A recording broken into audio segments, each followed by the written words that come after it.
Жалпы орта білім беретін мектебі 9 сынып оқушысы Тұңғышбек Арман. Қалқаман сайын тәуелсіздік. Еркіндігім, қасиеттім, қастерлім. Өзім барда өзегімде жоқ шер мұң. Кеше сенің келбетіңді арман қып, боданында бұғауландық бас келдің. Бабалардың басын тігіп бәйгеге, апалардың жанарына жас бердің. Уа еркіндік, қош келдің. Өзегімді өрт көраған қоғамда. Өз үйіме, өзім өгей болам ба? Алшам басып жүре алмаса алталаш, азаттығым қадірінде жоқ онда. Саған жету қиын болса қаншалық, сақтап тұру қиынырақ одан да. Алла берген азаттықтың әр сәті аманат қой, маған, саған, оған да.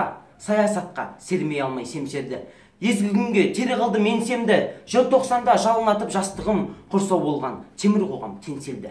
Есте даңқы қыршындардың қалдыма, 86 ерлігім бе ең соңғы. Уа еркіндік, құнын немен өлшенді? Уа еркіндік, құнын немен өлшенді? Сені көксеп, боздақтарым өлсөлді. Сенсін менің ең ғажайып өлеңім. Ең шуақты, ең шырайлы, ең шерлі, әр таңымды сүйіншіліп тұрайын. Құдай берген ғұмырымда өлшеулі.